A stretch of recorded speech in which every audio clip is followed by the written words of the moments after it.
Faster than a speeding bullet. More powerful than a locomotive. Able to leap tall buildings at a single bound. Look! Up in the sky! It's a bird! It's a plane! It's Superman! Yes, it's Superman, strange visitor from the planet Krypton, who came to Earth with amazing physical powers far beyond those of mortal men, and who, disguised as Clark Kent, mild-mannered reporter for a great metropolitan newspaper, wages a never-ending battle for truth and justice.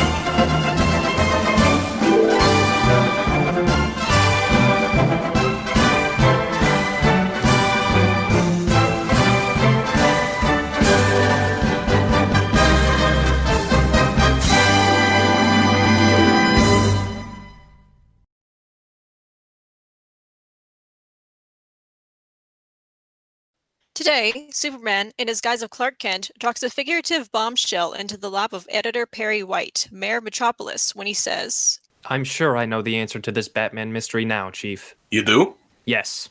I'm convinced that the man we thought was Batman, and who's been making un-American speeches the last few days, is not Batman at all. Not Batman. I mean, he's an impersonator. A fake. And now, the adventures of Superman! Superman's two great friends, Batman and Robin, are involved in a strange and baffling mystery. Twice, the famous Batman has disappeared, and now Robin, too, has disappeared, and Superman believes the youngster was led into an ambush by Batman's impersonator. In his guise of reporter Clark Kent, Superman's concocted a spectacular plan and, as we join him now, he is seeking the cooperation of Perry White, his former editor on the Daily Planet and now mayor of Metropolis. You see, Chief, I'm certain the real Batman has been either killed or is being held prisoner somewhere while this phony goes around pretending to be Batman and falsely drumming up public opinion against aid to Europe. Oh, nonsense. I don't care how clever he is. He couldn't fool Robin. Oh? Why, those two are closer than two peas in a pod. I know, Chief, but still, he fooled him. He even fooled me. You? That doesn't prove anything. That's what you think. But how about this? Do you think the real Batman would slug Robin, knock him unconscious, then leave him lying on the floor and walk out? Well, I'll admit, that's hard to understand. And would the real Batman make public speeches saying, let the hungry children in Europe starve? No, of course not. Well, No decent person would or could. But something may have happened to him, Kent. He may be sick. that's what I thought. Until Robin disappeared last night. Oh, just a minute. Hello? Oh, yes, Inspector. Any word of Robin? Oh, nothing, huh? Uh-oh. Look, Chief. Ask him if he's got... Yes, he's here. Just a minute. Henderson wants to talk to you, Kent. Oh. Okay. Hello, Inspector? Did you find... Yes? Yes. There weren't, huh? Well, that proves it then. Proves what? Just a minute, Chief. Well, maybe not positively, but negatively. Right. I'll see you later, Inspector. Thanks for calling. So long. What were you talking about, Kent? Henderson's men checked the real Batman's fingerprints, which they have in their files, with all the prints they could find in the hotel room occupied in Willow Falls last night by the man who calls himself Batman. Yeah? Did they check? No. That definitely proves this fellow is an imposter, just as I said. Not necessarily. Batman may not have left any fingerprints in the hotel room, but the prints may have been somebody else's. Well, I'll admit, the fingerprint test may not be conclusive, but it's good enough for me, plus all the other evidence we have. Now, will you back me up in this plan to find Robin and the real Batman, or won't you? Now wait a minute, what plan?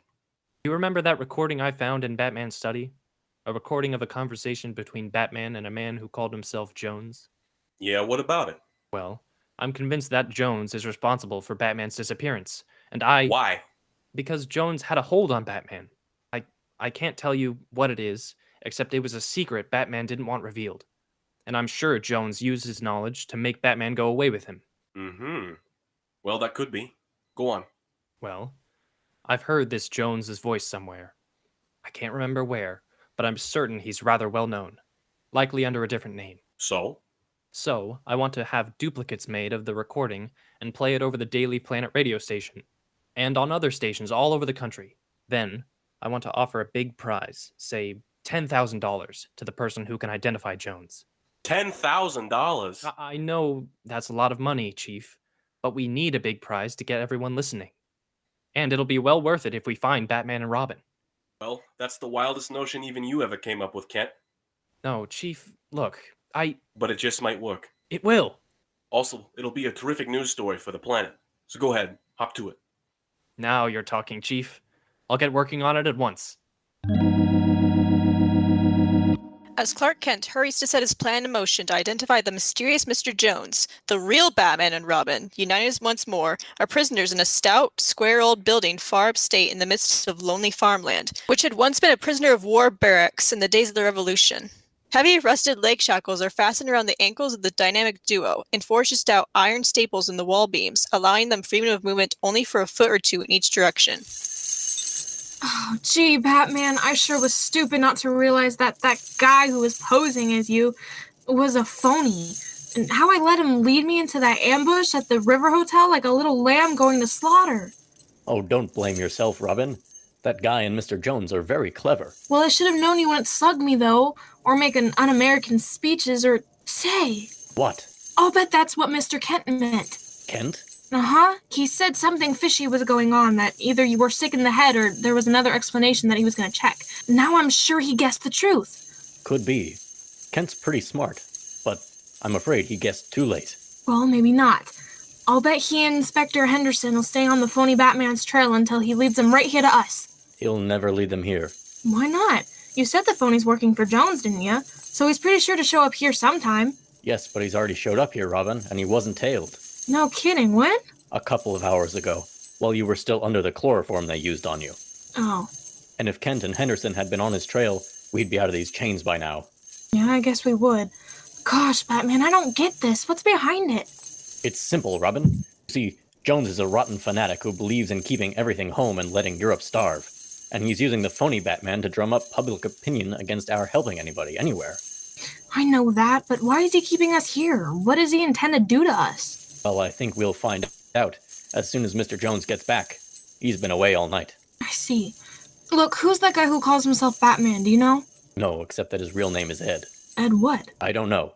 He's getting scared. I heard him tell the others of the gang here he's got to see Jones at once. Wait a minute. What gives? Jones just came in. How do you know? I'd know his voice a mile away by now. I'll bet. He's in the next room with the phony Batman. Come on. Move up close to the wall. Alright, do you think we... Quiet. Don't breathe. Just listen hard. Maybe we can find out what Jones has on the fire for us now. Straining at the end of their shackles, Batman and Robin press close against the wall, on the other side of which is the mysterious Mr. Jones and the false Batman. Quiet now, Robin. Don't say a word. I won't breathe, Batman. Listen. There's not a thing to worry about, Ed. That's Jones, huh? Yes. Quiet. Not a thing. So relax. That's what you think, Jones. I tell you, Clark Kent is wise to me. I'm sure of it. He sounds just like you, Batman. Shh. I doubt it. But even if he is, he won't be able to prove a thing. How can you be so sure? He may... He won't, I tell you. For one thing, you're not going to make any more speeches or even be seen for a long while. Oh? Why? Because your speeches have already attracted nationwide attention. Newspapers all over the country are repeating what they think Batman said about letting Europe starve. Ha! He's helped our cause tremendously, you know. What a filthy... Shh! So now, you're gonna lie low, except for... Wait. What about the real Batman and Robin? We are playing with dynamite. The police all over the country are looking for Robin, and if Kent pops off that I'm a phony, and I think he will... Just leave everything to me, Ed. No need to worry about Batman and Robin. They won't be with us much longer. Uh-oh. You mean you're gonna get rid of them? Yes, tonight. Batman! Shh! Why wait till tonight?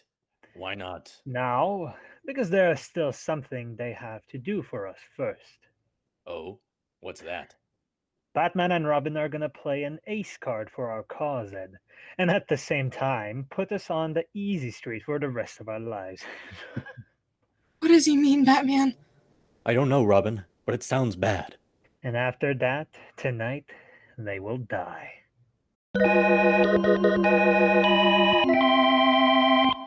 Helpless, their hearts beating hard, Batman and Robin hear themselves condemned to death. What is the ace card which the mysterious Mr. Jones says Batman and Robin will play for him before they are eliminated? And what if Clark Kent's plan to locate his friends by trying to identify Jones's voice? Will that bring result in the brief space of the day that remains?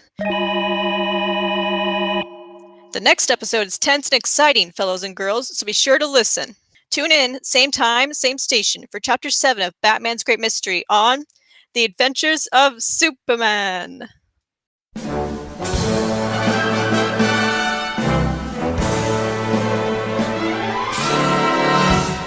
Superman is a copyrighted feature, appearing in Superman DC Comics magazine. This program came from the Heritage Thespians from Heritage High School. This was a Heritage Legacy production.